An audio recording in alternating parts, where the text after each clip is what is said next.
Postup na predĺženie nechtov s gélom pomocou šablón. Pomarančovým drievkom zatlačíme nechtovú kožičku. V prípade potreby použijeme aj radielko. Na upravenie nechtovej kožičky a nechtu môžete použiť aj brúsku na nechty. Pilníkom upravíme tvar nechtov. Pilníkom alebo blokom trošku zdrsníme povrch nechtov. Necht odmastíme klínerom, ktorý nanesieme na buničinu. Pre lepšie prilnutie môžete použiť aj primer. Nanesieme vrstvu bázy. Pozor, aby sa vám nedostala na nechtovú kožičku. Ak sa tak stane, odstránime bázu pomocou pomarančového drievka. Po nanesení necháme vytvrdnúť v UV LED lampe 30 až 60 sekúnd.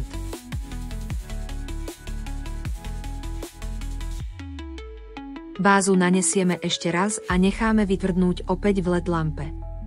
V prípade slabších lámp alebo starších modelov môžete čas predĺžiť.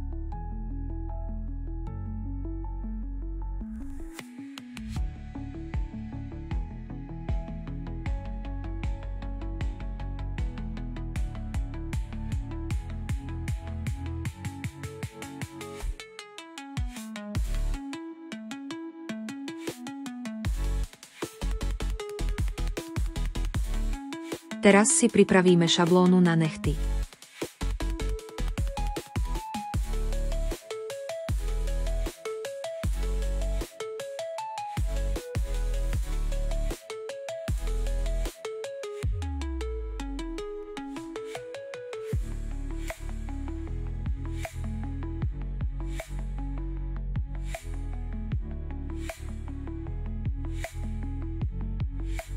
Šablónu si upravíme podľa potreby prstu a dobre priložíme. Vrchnú časť prelepíme, aby nám držala dobre na prste.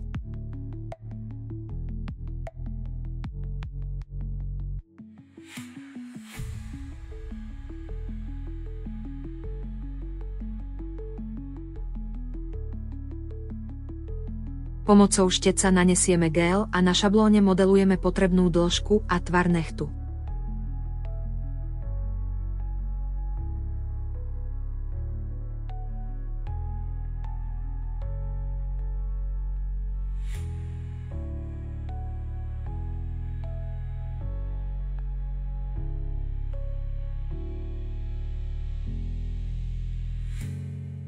Gel necháme vytvrdnúť v UV LED lampe 60–120 sekúnd, prípadne ak lampa má funkciu postupného vytvrdzovania low heat mode použite ho. Šablónu odstránime a nanesieme druhú tenkú vrstvu gélu. Pre doladenie tvaru nechtu použijeme tenký štetec.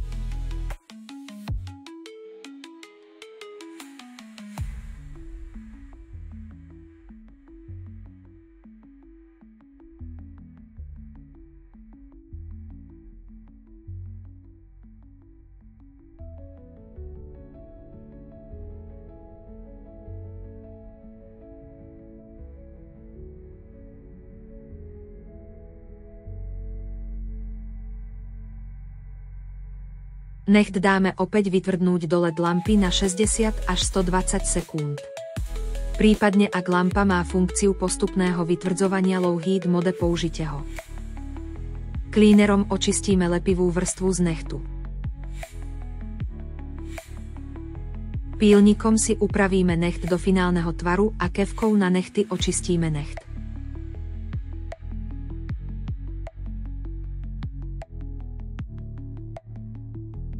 Necht očistíme klínerom.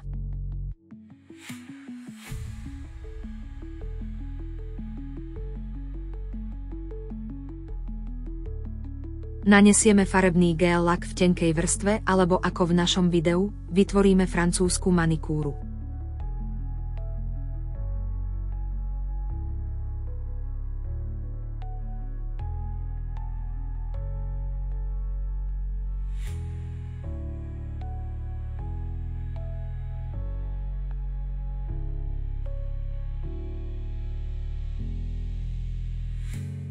Gel lak necháme vytvrdnúť v LED lampe 30 až 60 sekúnd.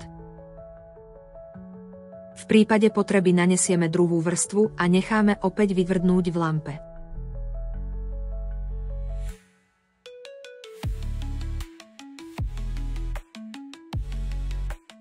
Na necht nanesieme finálnu vrstvu a to top a necháme vytvrdnúť v LED lampe 30 až 60 sekúnd.